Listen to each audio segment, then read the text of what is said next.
Good morning. This is David Taylor Klaus, and it's Mindset Mondays with DTK. This is episode number 31, and clearly I'm not in my regular studio today. I'm in Philadelphia, standing outside between rainstorms. So today is, again, Mindset Mondays. This is the 31st broadcast in a year-long series of a live Facebook broadcasts that are designed to give folks with a growth mindset, or those who want to create one, the opportunity to play with new ideas and new concepts. And so the playground today is this.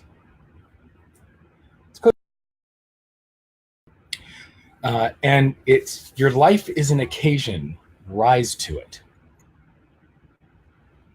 So it's a real opportunity for us to play today, in our house. One of the comments we've made all the way along is we talk about the rock and roll lifestyle, right? We talk about the concept of it doesn't matter what goes on the night before, your audience deserves the best show possible. So to that end, that you got to get up in the morning and do the show no matter what. And when Suzanne Weyn wrote this, it's the same concept, really, where we're playing with the idea that sometimes we have to step up. Sometimes we really have to push harder and push through it and rise to the occasion. And I think there's an opportunity, whether it's too noisy in the front of the house and it's raining outside and we have to find a way to make the broadcast work. No, it's not optimal, and yet we do it. We make it happen. We step up. We step in. And I love that idea. I love how much energy there is available in replanning at the last minute. No, it's not scattered. It's not getting rained on. It's not about not being prepared and having to scramble. It's about responding to whatever's there, responding to whatever comes up, and staying present, staying focused. It's very easy to say, I don't have a room here to do this in. I don't have, the front's too noisy, and it's been pouring for 3 days here. And the other approach is, you make it work. You work with what you have. Despite the lighting, you work with what you have. And I realize as I look back, as we talk about this morning, how much of my world I have spent doing that. The goal, I think, it's easy to look back and say it this way, and I'm going to say it as if it were intentional. The goal is to respond with grace. The goal is to be authentic. The goal is not to catastrophize forward, not to catastrophize in the moment, not to look for the worst outcome that could happen, but to say, done beats perfect. It doesn't have to be perfect. It just has to be. And I have the opportunity to be here and be present and have the kind of conversation that I've grown to really enjoy having, and the feedback that I'm getting and the ongoing conversations that happen between these broadcasts, the opportunity to continue this thread instead of just closing the computer and sending a message saying, oops, sorry, couldn't put it together. And there's so many opportunities in our lives where it's not perfect, it's not ideal, and yet we show up. We rise to that occasion, right? So look at your world. Where are the places where you have the opportunity to step up, to rise to the occasion, to rally? My son's in musical theater, my middle child is in musical theater, and look at all the time, look at the stories from Broadway, look how it works. There are 8 shows a week, 2 on Sunday. It doesn't matter what happens. You show up, you rise to the occasion, you perform, and you do your best, the best that you have available. That's what you give. 8 shows a week, 2 days on, 2 on Sunday, right? Or rock and roll lifestyle. We rise to the occasion, because otherwise we cave into circumstance. And once We set the pattern of caving into circumstance. We're no longer in control. We can then look at, oh, that's happened or that's happened, and I don't have to. It becomes the escape. It becomes the excuse to step away. And this is true for many, but I'll speak for me.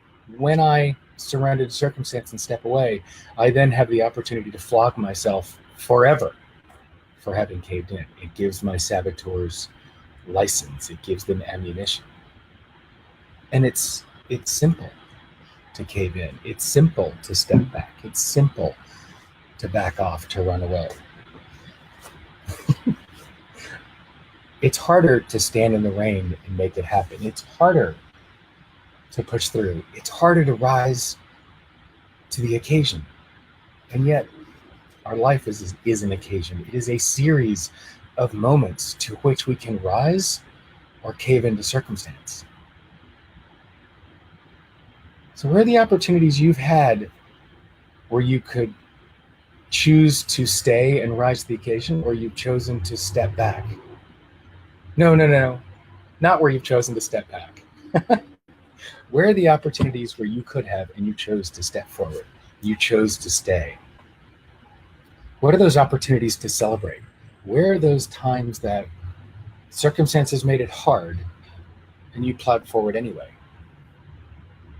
What are the times, what are the moments, what comes up for you? Where did you win over circumstance? Where did you choose to move forward? That's the invitation for this week, is to find those times where you have chosen to rise to the occasion and celebrate what came from it. My wife and I talk to our kids all the time about all it takes is 5 seconds of bravery, 5 seconds of courage to rise to that moment, to take the 5 seconds of bravery and plow forward, because once you're moving, it's easier to keep moving. And that's an important piece here. Those are the moments to celebrate. Those are magnificent wins, right? Those are check marks. Those are wins, however you keep track. So where are those opportunities from you, and how can you carry that? The idea of success breeds success. So where are those moments where you've risen to the occasion and stayed present and plowed through and got the win? And how can you use that history of success, that track record, those moments, those wins, to build more of those successes now? Where are the opportunities for you to take advantage of your past, your victories? That's what I love about these ideas, is we look at peeling back the film that we put over our history, the layer that we put over how we choose to remember what happened in our past. Do you color it? History goes to the victor. So do you color the view of your past through the lens of being the victor who you've risen to now? Or do you look at it as cataloging the series of failures and gaps and misses? You have the chance to pull off that film now, pull off that layer and look at things objectively. Where are those places where you did win? Where are those places where you succeeded? What has happened before that can show you what's possible going forward? So it's the start of the Jewish New Year. It's the start of a new week. It is a day that is ripe with opportunity and alive with possibility. So what will you create? What will this week hold for you? What will you change? How can you use this space and this time and the minutes after to shift and create for the week or for the year? What is possible in your world?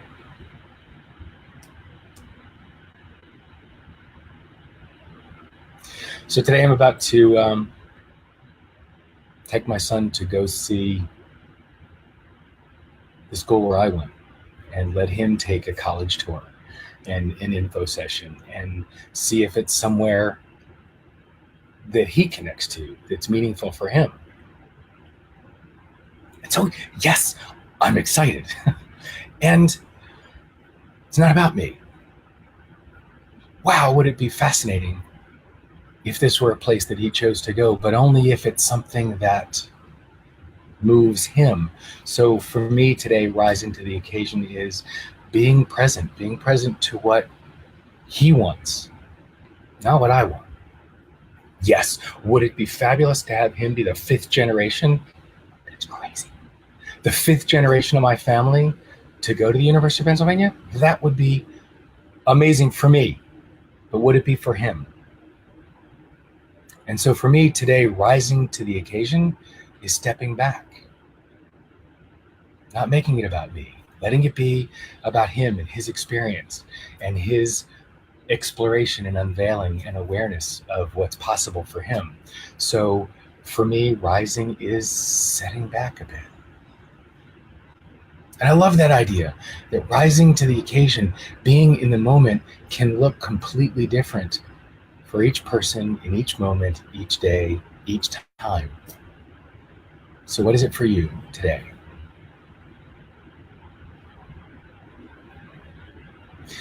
So enjoy your week, and may it be a sweet new year for those of you celebrating Rosh Hashanah today.